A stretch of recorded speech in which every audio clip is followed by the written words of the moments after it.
Hello, welcome back to my channel. If you can read, the title at the bottom, you already know what this video is about. I'm going to be trying out a new author to me.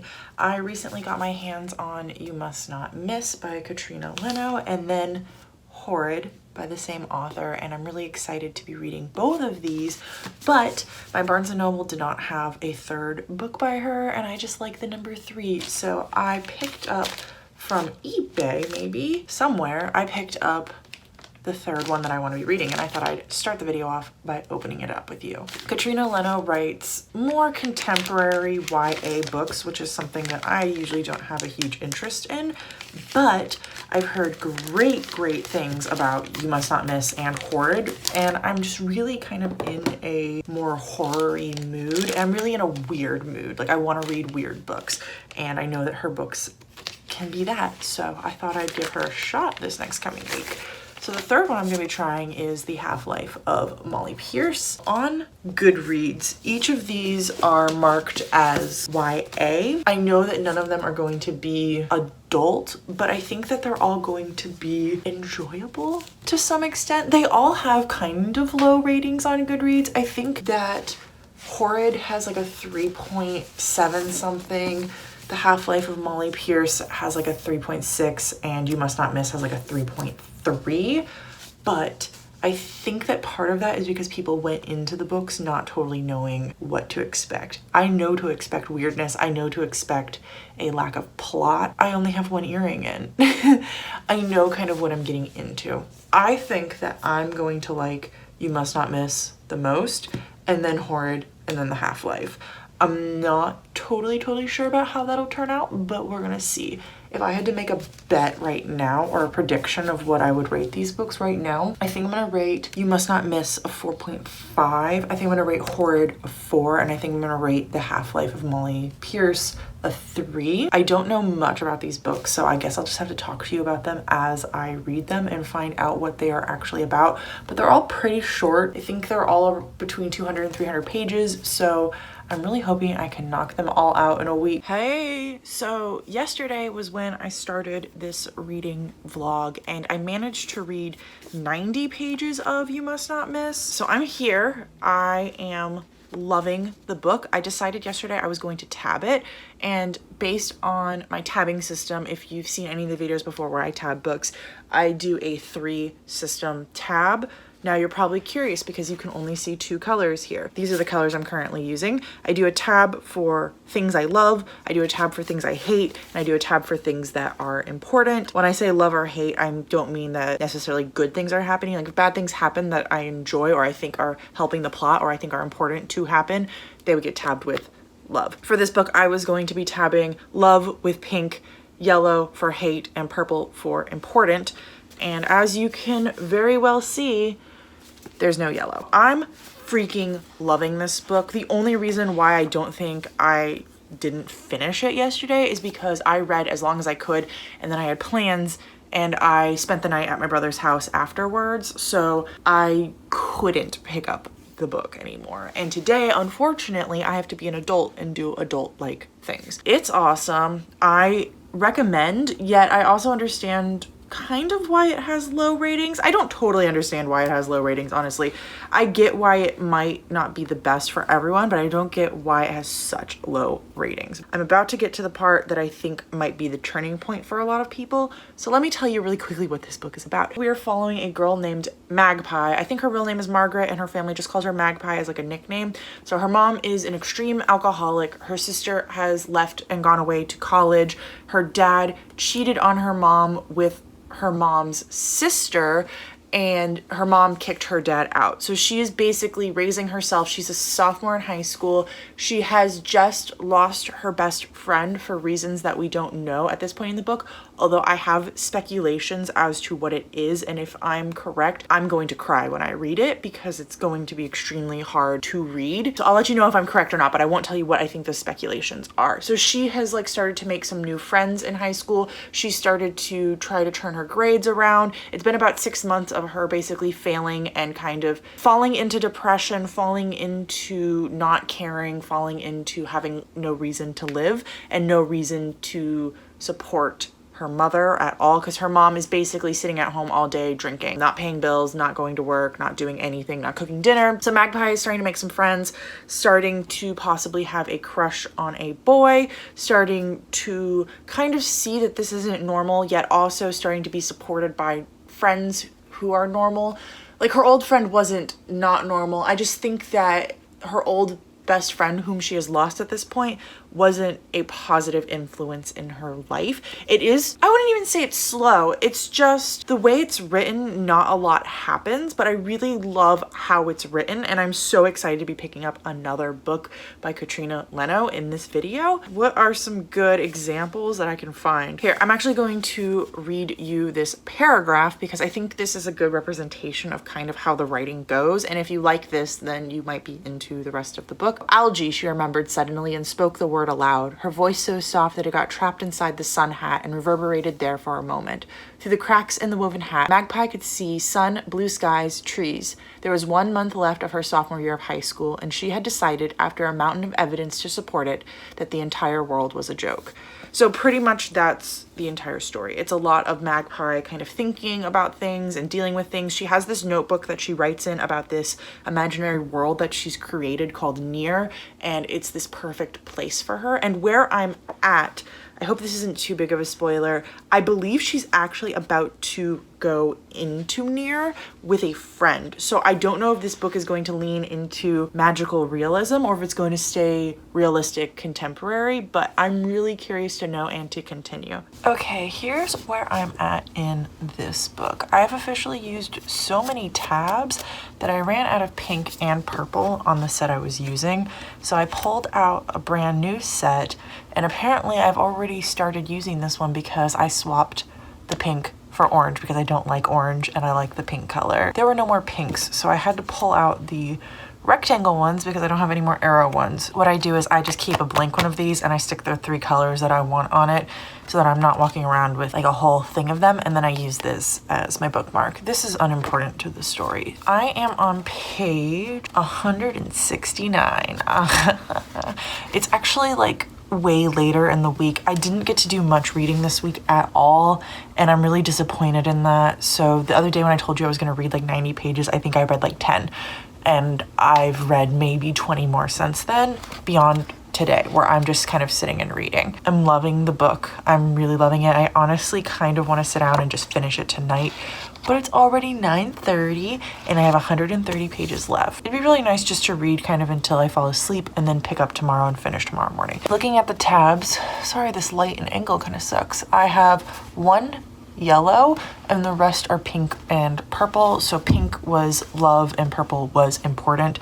I've kind of just started using them interchangeably, honestly, because the important things are also things I love, and sometimes it's hard to know which it's more of. So pink and purple are just kind of things I like / things that are important to the story. Where I'm at, I'm not going to spoil anything that's not on the back cover. So I don't know what I've said already because it's been a while since I've talked about this book. Started to sit with this group of misfits at school and has started to get along with some of them, and there's this one boy whom she thinks she might have feelings for, doesn't totally know, is just kind of like feeling it out, and I really like how that relationship is developed because it doesn't feel insta-y at all, and it feels so natural and real to how relationships actually form in the real world. What the book really focuses on is Magpie, to deal with all of what she's going through emotionally, has this journal that she writes in, and she writes about this place called Near,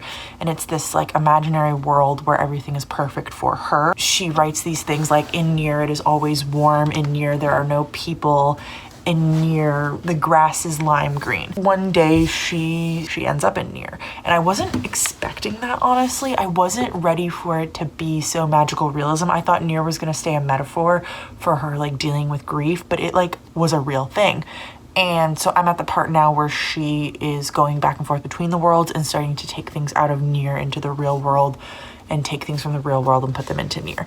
And I know that at the end of the summary, it says, soon it becomes a place where Magpie can do anything she wants, even get her revenge. And we haven't dealt with any bits of revenge yet, and I'm over halfway, so I'm curious about that. I'm loving the book. Like I said, I honestly think this is gonna be a 5-star. This is the kind of book that is, I don't know how to summarize it. I don't think the people on the back did a good job summarizing it. I'm really glad they redid the cover because the old cover did not match the feeling of this book, whereas this one really, really does. I'm in this constant feeling of like I want to cry because the book is so real. And if you've ever been abandoned by a friend or forgotten by a friend or left by someone who says they're always going to love you, whether or not they're family, this book is going to feel so real to you. And maybe not everyone, but I definitely am a maladaptive dreamer. I cope by kind of going into my own head and just kind of not being in this world. And so Magpie doing that, it's so, so, so real. And I'm loving it. That's where I'm at with this. I finished, but it's basically midnight right now. And I haven't stayed up till midnight in years. So I'm gonna go to bed and I'll talk to you about it in the morning. Tell me you can hear me over the fan. I told you last night that I finished You Must Not Miss. I absolutely loved it. I rated it 5 out of 5 stars. I think it was so fantastic. I think it was really real and relatable and just a good, weird book. I don't think everyone would enjoy it, but I loved it. I could see myself rereading it in the future.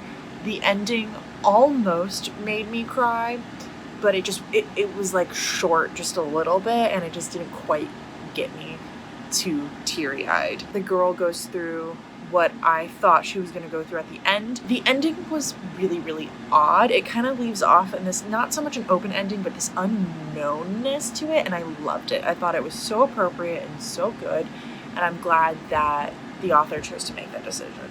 So I think I told you last night that I was going to go to Horrid next. I made the decision this morning, though, that I was pretty sure the Half-Life wasn't going to be as good as Horrid, and I didn't want to end this vlog on a low note, so I picked up The Half-Life of Molly Pierce. I was going to call it Brown. And I've read 70 pages today so far. I'm not loving it. Honestly, the writing's really good, and the writing is still very similar to how it was in You Must Not Miss. It's definitely not as good, but it's similar. She kind of has this like nothingness, like I don't know how to describe it, but she's talking about nothing and yet it's important. It's good. I like it. Her writing. But I'm just not interested in this story. And so we're following this girl named Molly Pierce who has these like blackouts, and so there's like these long periods of her life where she just doesn't remember anything, and she says that the people around her, no one has noticed. She's in therapy, but she hasn't told her therapist about it yet, and she at the very beginning has a blackout, and when she comes to, like right when she comes to, she witnesses this horrible motorcycle accident, and she's holding the boy while he dies, and he knows her, but she doesn't know him. And so she gets in touch with his family, which is only his brother, and is trying to figure out how this boy knew her and she didn't know him. I'm really nervous at this point that the book is going to make a particular mental illness into a plot twist. And if it does that, it's just going to have to be really, really careful about how it does it. So I'm worried that, I'll just say it, because if I'm right, who cares? I'm worried that Molly has dissociative identity disorder, or as we laymen like to call it, multiple personality disorder, which I think is not accurate anymore to how it is called. I can't exactly remember, but I'm pretty sure you're not supposed to call it that anymore. Dissociative identity disorder. I think that's what she has, because she has these moments where she like blacks out and doesn't remember anything, but she still acts completely normal.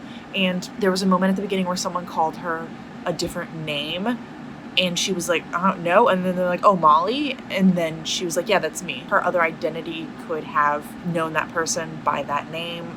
And I used to study psychology, so other identities can know what you're thinking, but you might not necessarily know what they're thinking.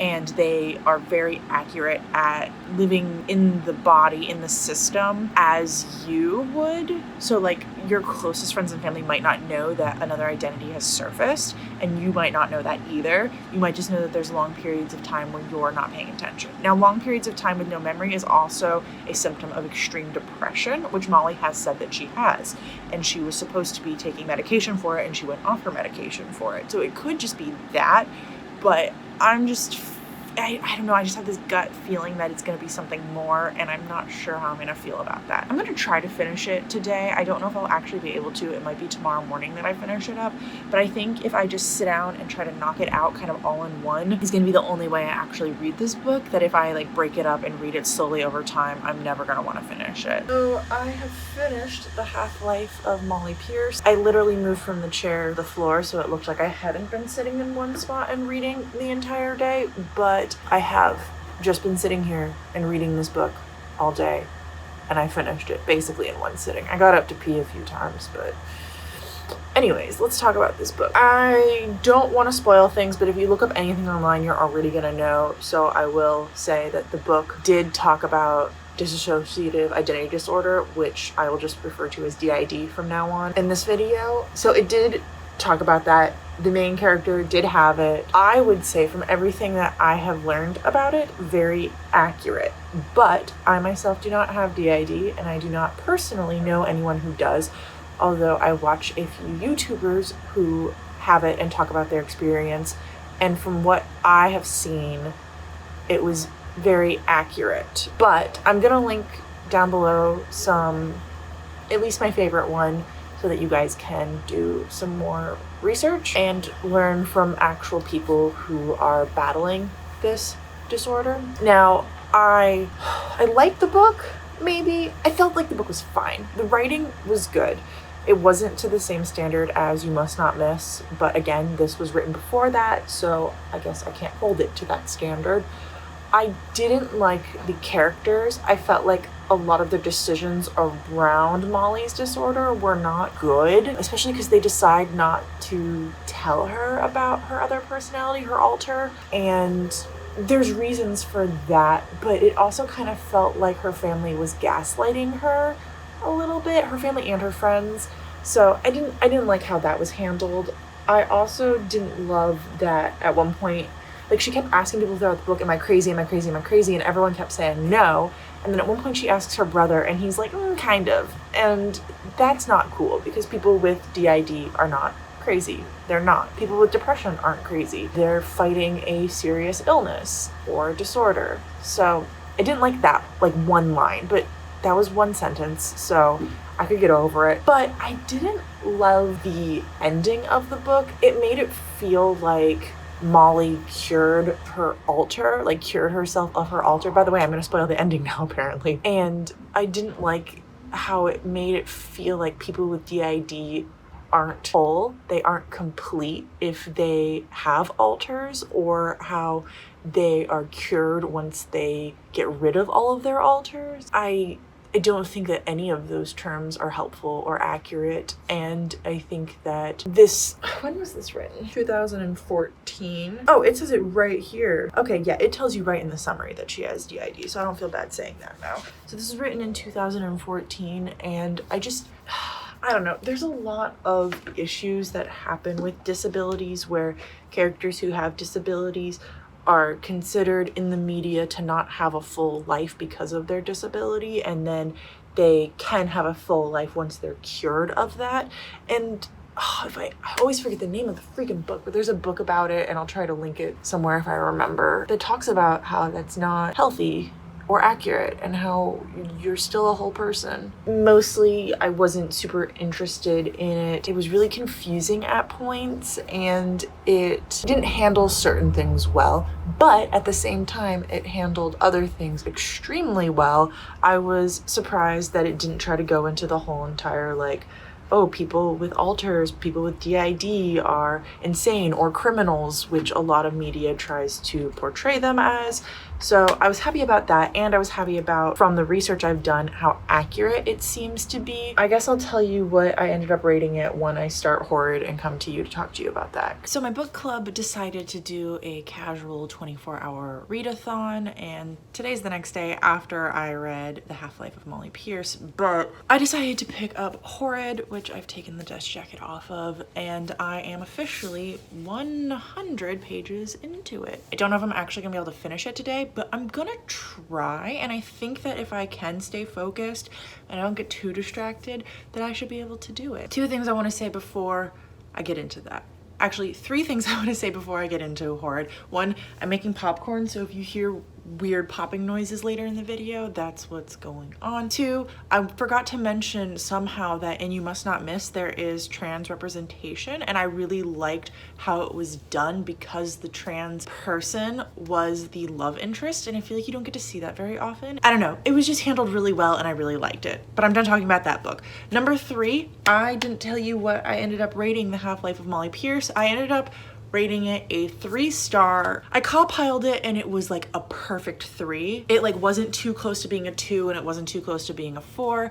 I don't know, there were parts of it I really liked, like the writing, and then there were parts of it I didn't love, like the title, referring to someone as having half a life because they have a personality disorder. Moving on past that one, I have officially started Horrid, and I'm really loving it. I just really like Katrina Leno's writing, and I think that I would be willing to pick up other books by her. I don't know how many books she's written at this point, honestly, but I should look that up and see if I can get my hands on some of the other ones. Although I've really loved this one and her other newest one, You Must Not Miss, so I don't know if I would love her earlier ones as much. Who knows? So Horrid is about this girl named Jane, and her father has just passed away, like just as the book starts, and her mom have found out that he has left them in extreme debt, no money. They live out in Los Angeles, and so her mom used to be part of a really rich family that lived up in Maine, and so they have sold their house in Los Angeles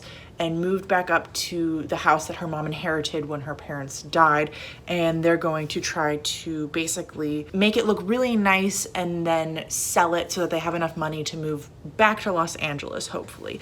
Jane is a senior in high school, so that's really rough on her to move across the country her senior year of high school. She's trying to kind of just like make it through, because once she graduates high school, she can go to college wherever she wants, and she doesn't have to worry about living in Maine with none of her friends. Now, along with that, the book has a lot of horror and creepy elements to it, which is what I'm loving. So they move into this huge mansion. I think they said it was something like 6 bedrooms, plus all the other fancy rooms that you get in one of those big houses, and it has all of this like rolling estates, and everyone in the town refers to it as the creepy mansion or something like that. And so Jane actually starts to notice some weird things happening, like at night she would hear like this tapping on the window, so she'd go out like outside to see what was in the yard, and when she'd turn around and look back up, they had no power in the house the first night, and one of the upstairs rooms was on and she saw a person walking. And when she asked her mom about it, her mom was asleep, and so she woke her up and asked her about it, and her mom's like, it's just like the old wiring, you're seeing things, whatever. So she keeps hearing things, she keeps seeing things, and then there's also some really cool creepiness with Jane herself. So on the very first page, the first sentence of the book is, she couldn't remember the first book she had eaten. And that's so weird, and I love it. And she goes into this like little spiel about how whenever her anger gets really bad, she eats books. Like she rips a page out at a time and eats it until the page is finished. Until the book is finished. And she started doing that again now that her father's died and that she's moved to this place, and she's just full of anger. And it's really cool to see this girl deal with her grief, but also it's really weird to see her deal with her grief by eating books. So that adds a really cool horror element that I'm enjoying. I don't know if many other people will enjoy it, but yeah, I'm loving it. I'm gonna go back to reading. I guess I'll check in with you guys maybe in like 100 pages if I remember, but it sounds like my popcorn is getting close to being finished. Okay, so I told you I'd stop in around the next 100-page mark. I have 90 pages left, so I'm at page 230, and I'm literally only stopping in order to, oh my god, my hair looks so bad today. I'm literally only stopping to throw a frozen pizza in the toaster oven and then go back to reading. Damn, this book is so good. A huge twist just happened. It was, how do I describe it? I knew that a twist was coming, and I knew it was going to be in the realm of what this twist was, but I didn't guess it exactly, and I'm really happy that I didn't guess it exactly, because if I had, I guess I would have been kind of disappointed that that was the twist. I was really close though to guessing it. So basically there's something definitely not right about the main girl Jane's family, and we're not totally sure like what.